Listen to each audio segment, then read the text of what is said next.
The male lead shares a resemblance with me, just enough to sting his pride. To prove he is better than me, he deliberately gets close to my rival, my childhood sweetheart, planning to marry her before I can.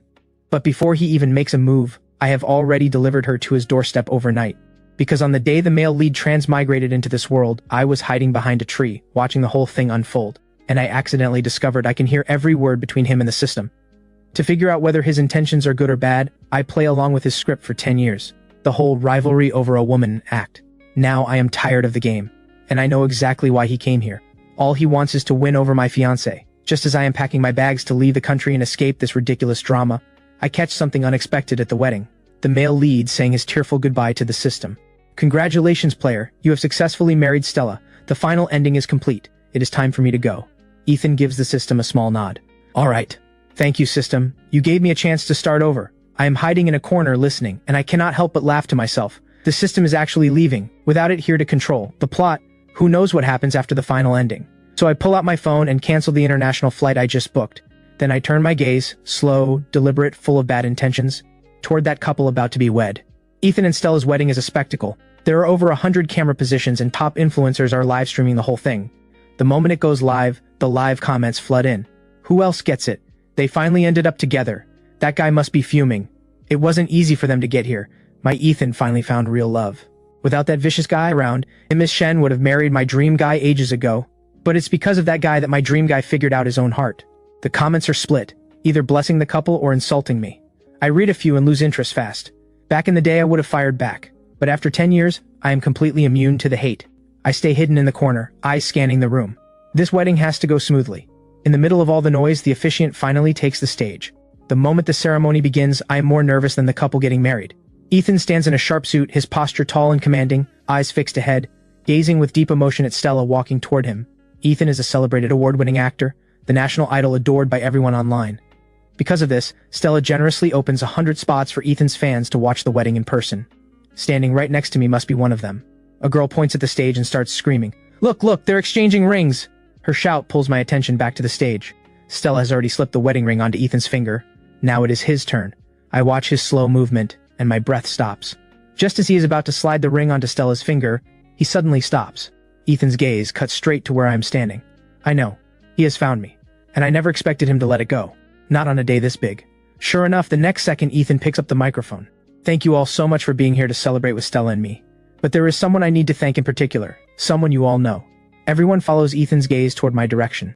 For a moment, no one recognizes me. Ethan continues. You all know the road here wasn't easy for Stella and me. There were many obstacles along the way. Those who know us well understand. I look up and meet Ethan's gaze. Cold, deliberate, and full of ill intent. Yes, every single obstacle was caused by me. Ethan looks straight at me and speaks. Xavier, I know you are not ready to accept this, but I still want to say, true love does not go to whoever arrived first. You have been by Stella's side for a long time. But what she feels for you is family, never love. I hope you find someone who truly cares for you.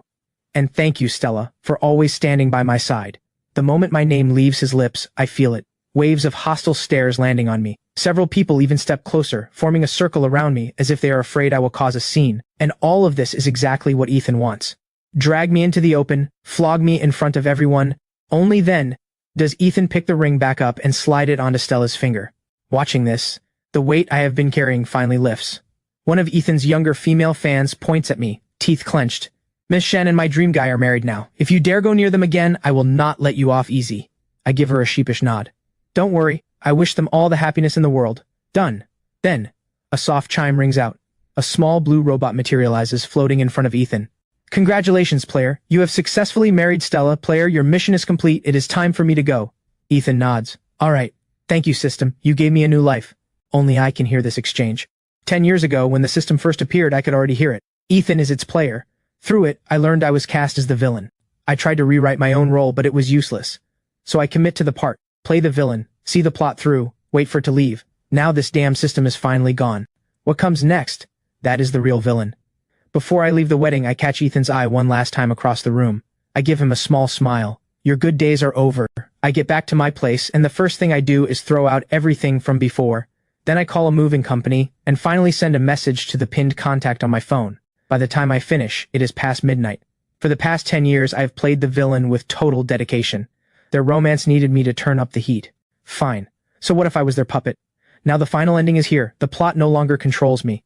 Who knows what happens after the story ends? Everything I gave away as their puppet, I am taking it all back piece by piece. First on the list is Stella's current position. 3 days pass in a blink. The buzz around Ethan and Stella's wedding refuses to die down. Millions are still talking about the wedding of the century.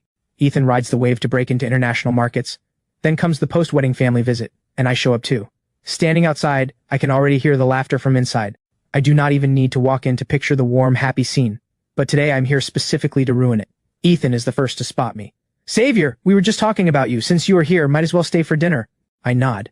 The looks on everyone else's faces, like they have bitten into something foul, make me feel fantastic. The air itself tastes sweet. Father gives me a cold look. "Since you are back, behave yourself around Ethan. No more schemes. They are legally married now. If you go anywhere near their relationship, you are the other man." I stare at this man who is my father in biology only. Hard to believe a parent would say this to their child, but I have heard worse from him. Now that I do not care, it does not hurt. So I nod. Of course. I would never knowingly go after someone in a committed relationship. That would be beneath me. That seems to hit a nerve in Victor. His expression visibly darkens. Right then, Ms. Zhang calls out the dinner is ready, cutting through the tension just in time. But the moment I sit down, Ethan speaks up. "Mom always sits there. Since Xavier likes it so much, why don't you find another seat?" I glance at Ethan with a half smile. He smiles back, warm, gentle.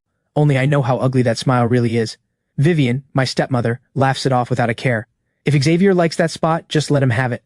Stella watches me with disapproval. "Xavier, you still have no shame." At that, I slam my palm hard on the table. "This is my home. Who told you I need to watch my manners for outsiders at my own table? Eat or get out." The slam startles everyone in the room. It seems like no one expected me to push back, especially not against Stella. After all, everyone knows Stella is the woman I could never have. Back when I was rebellious, I only listened to Stella, and she loved to rub it in. So what if he's from a rich family? One word from me and he jumps. So naturally, everyone assumed I would never fight back, never refuse. But they seem to have forgotten that I used to have edges. 10 years of playing the simp could not grind them down. I just kept them hidden. Now the system is gone. I am free, and I intend to do exactly what feels right to me. No more swallowing my pride. Victor is the first to snap back to reality. He slams the table even harder. "Xavier, are you out of your mind? Say the word and I will throw you out." In the past, hearing that would have made me tear up and beg for forgiveness. Because rule number 1 of being a villain, starved for love, starved for a father's love. So the threat of being thrown out used to terrify me. Back when the plot had me on a leash, that is exactly how Victor kept me in line. But there is no plot anymore. I let out a short laugh. "Dad, you seem to have forgotten something. The name on this villa is Xavier Shen." That lands like a punch. Victor goes speechless. Vivian sees the situation going south fast and steps in. "Xavier, stop joking around. The property deed is locked in the safe. Your father's heart cannot handle jokes like this." Victor seems to pull himself together. His hand slams the table repeatedly as he shouts, "Ungrateful brat." I sigh quietly inside. A friendly heads up and nobody believes me, so I stop wasting time on them. "Ms. Zhang, serve the food." She responds cheerfully. "Right away, Master Shen." Victor frowns the moment he hears that. "Don't call him Master Shen. He's the second young master." Ms. Zhang does not listen. She is already heading to the kitchen. Her cooking is as good as always. Ethan's face has gone a little pale. Clearly, he is rattled by that title. I take a bite and look at father. "Dad, are you planning to put Ethan on the family registry? Because Ethan is Victor and Vivian's son, 3 months older than me. If that is actually the plan, let me remind you, the Shen in Shen group belongs to Serena Shen, not to Victor. Serena was my mother. A gentlewoman. Too devoted to love for her own good. And she paid for it by falling for a social climber like Victor. The ending was never going to be good. Since no one believes this villa is in my name, I might as well give them a proper gift. The thought makes me smile. I clap my hands. Several bodyguards dressed in black come rushing in from outside. They surround Ethan and the others in one smooth motion. Before anyone can react, the bodyguards drag them all out of the villa. Victor screams curses from outside. I tune him out completely and call the butler over to arrange a cleaning crew. Every corner, top to bottom, and the flowers in the garden, all of them gone, replaced with a vegetable patch. The old Xavier could never have been the legal owner, but the Xavier who turned 18, under the alias Ash Shen could while Ethan and his crowd were living in luxury. I was quietly rebuilding, waiting for the right moment. And now that moment is here. When my phone rings again, I turn it off. As much as I want to twist the knife right now, villains who talk too much lose. The priority is bringing the leads down. The next day, Victor storms over with Vivian in tow, furious. Running the Shen group for this long was not for nothing. The moment we meet, he tries to slap me. I catch his hand and redirect it straight into Vivian's face. I have been waiting a long time to hit this vicious woman. She was the final straw that broke my mother. She knew my mother was bedridden and moved right in with Ethan, making herself the lady of the house, throwing a paternity test in my mother's face. My mother never got to breathe her last breath in peace. She was literally angered to death. And Vivian's parting words? I didn't know she was that sick. 3 months after my mother's death, Vivian moved into the Shen household. That was the first time I met Ethan, and the first time I heard the system. I refused to accept it quietly. I exposed my father and Vivian's affair publicly. At first came a wave of cyberbullying, but then Ethan went live, sobbing about Vivian and my father's relationship, claiming they were childhood sweethearts, that a wealthy girl had set her sights on Victor, and Vivian was forced to give him up because of the power imbalance. Separated for over a decade, and then, after my mother died, she was the one who got blamed, all to earn sympathy for the people who destroyed her. That was when Ethan first stepped into the public eye, going from the nation's favorite son to a national idol. Vivian is stunned. Before Victor can try again, I land 2 more slaps on Vivian's face, quick as a reflex, then turn to my father with a look of pure confusion. Dad, what are you doing? Victor catches on, eyes blazing. You ungrateful brat, she is your elder. Smack. Another fast slap lands on Vivian's face. Dad, what did you say? I could not hear you. Victor's finger trembles as he points at me, clearly shaking with rage. He wants to hit me but eyes the baseball bat in my hand, something I picked up on the way here. Tell me, what is going on with that villa? How is your name on it? I am in a good mood, so I explain. The villa was originally registered under my mother's name. When she passed, she left all her assets to me. I just had to wait until I came of age to inherit. Victor had been eyeing it for a long time. Before I was even an adult, he pressured me to transfer the assets into his name, calling it safekeeping. So I went along with it, with a lawyer's help. Fortunately, my mother, as hopelessly romantic as she was, never put her own child in harm's way. The name on the property deed is Ash Shen, a loophole I built specifically to work around the system. Once the system left, I just needed to update the name, and everything would be mine again. Victor and Vivian stand there in a daze. Seeing their devastated faces puts me in such a great mood that I cannot help adding a little more. Dad, you could not even get social climbing right. How do you have the nerve to move your mistress into the house? Watching their faces go dark is deeply satisfying. I am done wasting time on them. I close the door and go back to sleep. That afternoon at 2:30, I reach out to over a dozen major influencers and anonymously send them Ethan's dirt. The internet is truly a double-edged sword. Ethan used it to destroy my reputation. Now that sword points at him. But before his scandal even catches fire, I am already trending. The villain is stirring up trouble again. Looking at that headline, I genuinely want to compliment whoever wrote it. Perfectly on brand. The content is nothing new, just that I disrespected my elders, hit my stepmother, and kicked my own father out of the house. Ethan is a national idol, and Vivian rides his coattails, becoming the nation's favorite stepmom. On top of that, Ethan and Vivian occasionally appear on variety shows together, earning an online reputation as the most enviable mother-son duo. People constantly praise how close they are, despite sharing no blood. So Vivian has become something of a public figure herself. This whole thing should never have made it online, but today, coincidence works in my favor. When Vivian calls Ethan crying, he happens to be live. The whole thing spills out on camera. Perfect. I was only afraid he would not air it. At 2:30 in the morning, several trending topics bury my own scandal and shoot to the top. Exposing Ethan Gu. The national idol is not who you think. National idol caught bullying. The things Ethan Gu does not want you to know. Ethan Gu pointing fingers while hiding his own dirt. 5 trending topics, all Ethan. All posted in the middle of the night when most people are already asleep. By the time anyone notices, the screenshots are already everywhere. Taking them down is too late. So the next day, Ethan sees the trending topics and is completely lost. He knows his secrets are under his control. Every witness dealt with. He cannot figure out how this leaked. I am in front of my screen laughing out loud. Of course it leaked. Because I spent years quietly collecting every single one of those secrets, saving them for exactly this day. The trending topics get pulled down fast. Paid trolls flood in to deny everything. I know this alone is not enough. But once these stories exist, they plant seeds in people's minds. They say they believe in their idol. But Ethan's follower count drops by 3 million overnight. Just a drop in the bucket, but it is enough. Ethan and Stella are one unit now. So his company takes a hit too. The stock drops hard overnight. Stella is thrown into chaos. She was furious, but Ethan soothes her down. There are too many eyes on them now. Plenty of people do not want them to thrive. Once the plot ends, I can feel the weight that had been pressing down on me, just gone. Everything I do flows effortlessly now. A protagonist without their halo is just an ordinary person. The day Ethan's film crew wraps, I make sure to show up at their wrap dinner. He spots me and looks surprised. Xavier, what are you doing here? I smirk inwardly, hold his gaze with open defiance, then walk away without looking back.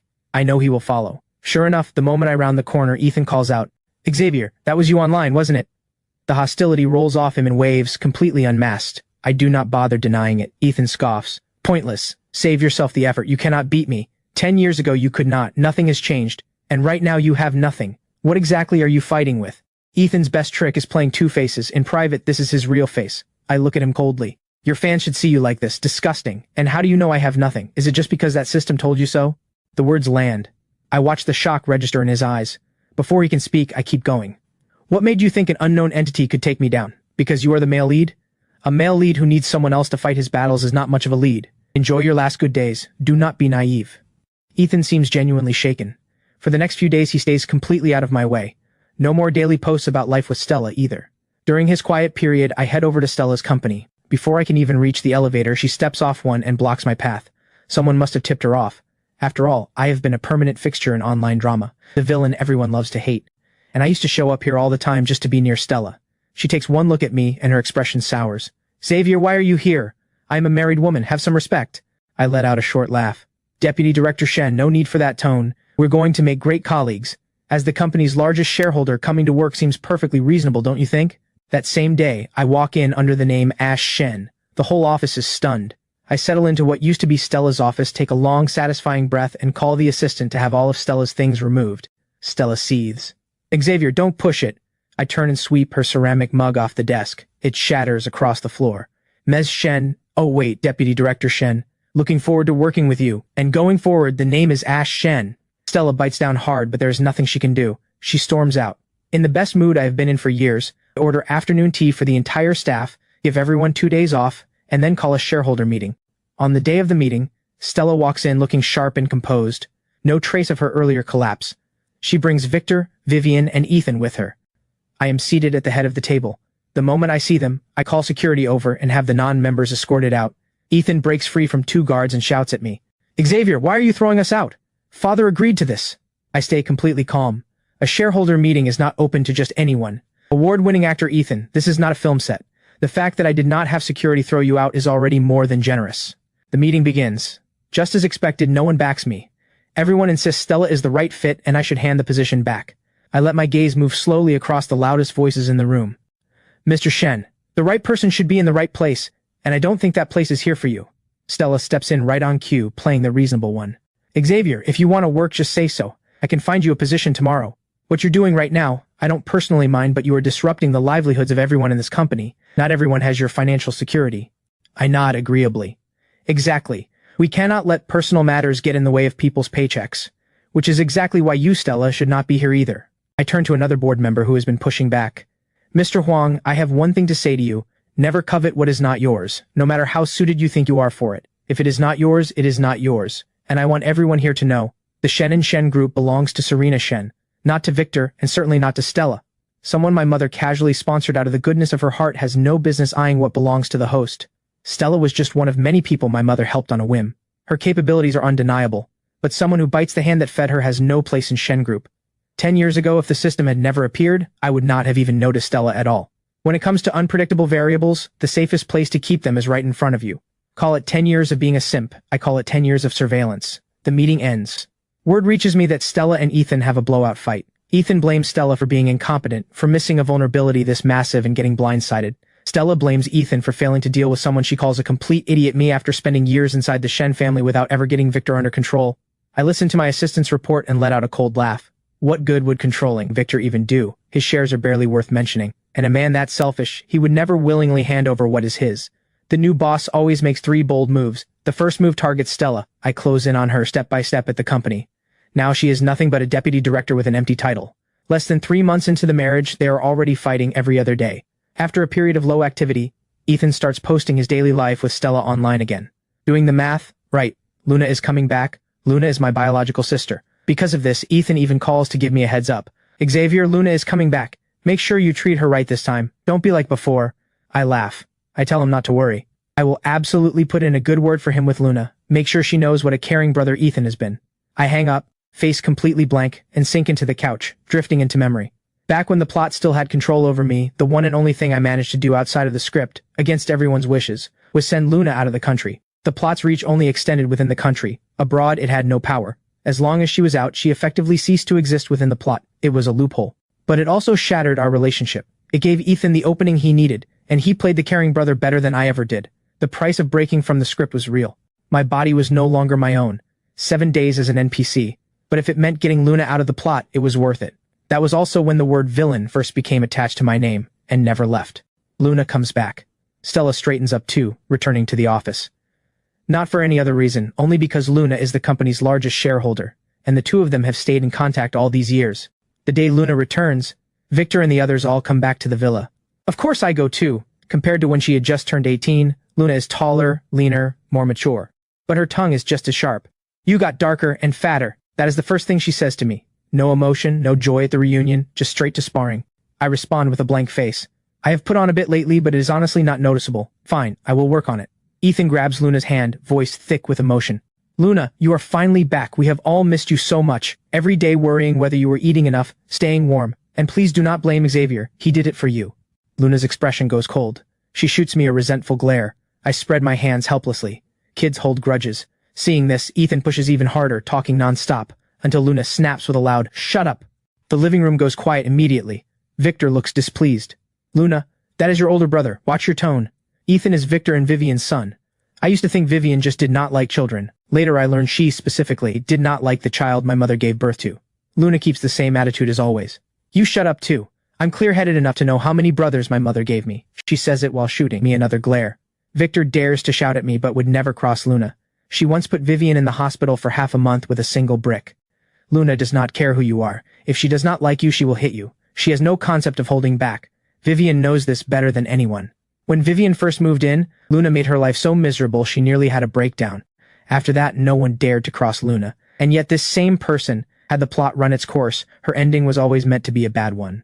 Ethan and his group assumed Luna's return would have her and me going at each other's throats, giving them the perfect chance to sit back and profit. After all, the state of our relationship back then was plain for everyone to see. But instead, what they got was Luna and me running a flawless good cop, bad cop routine, flushing out every mole inside the company. That includes Stella and Ethan's plants, and Victor and Vivian's people. When I first got word of this, I was not sure what to believe. How entertaining. Two couples, each suspicious of the other, each reaching for something that was never theirs. The day the system left, I sent Luna a message telling her she could come home. That fight we had, it happened because she did not want to leave me alone here. We could not agree. I made the call and forced her to go, which conveniently gave everyone else the impression our relationship was broken beyond repair. The Luna who seems cold and untouchable to the outside world is now throwing a full-on tantrum at me. I am never leaving again. You are the worst. I laugh softly and ruffle her hair. No more leaving. Never again. The system is not coming back. 2.5 weeks later, Ethan is trending again. Getting to where he has made far more enemies than I ever did. I was just a villain. I never actually threatened anyone's interests. But Ethan, he wore the face of a sheep while doing the work of a wolf. Without the system, the truth was always going to come out. Looking back now, what the system said at the end sounds less like a farewell and more like a warning. Only Ethan took it as a blessing. Because what happens beyond the final ending, the system cannot control. Ethan comes bursting into my home while I am eating breakfast. Xavier, it is you again. Get those posts taken down, you hear me? I will sue you for defamation. Do not test me. The male lead standing before me is no longer a gentle idol. Just a man who has completely lost it. I wipe my mouth with a napkin. I did not do it. How would I take it down? And if I were behind it, do you really think this is all I would do? If not you, then who? You hate me most. I pull out a thick folder from inside and hand it to Ethan. Isn't your hatred of me well-deserved? Since you are already convinced it was me, I happen to have something I would love to share with you. The source is right here. Ask him yourself whether it is real. Ethan takes the folder. He starts flipping through casually, then faster and faster, until he hurls the whole thing onto the floor. Where did you get this? How do you have these? I had the system destroy all of this. Why do you still have it? I ignore his spiral. I pick up the papers and start reading aloud, pausing every now and then to ask if it is true. The nation's idol did this? Is this a failure of character or human nature? The emotional manipulation files are all here. I never would have guessed, Ethan. You are quite something physically. Does Stella know? Ethan snatches the papers out of my hands like a man possessed. Shut up. All of this is fake. I shrug. Go ahead and tear it up. I have plenty more. When force does not work, Ethan drops straight to his knees. Xavier, please, do not release any of this. It will destroy me. I was wrong. Please just let me go. I will stop fighting you.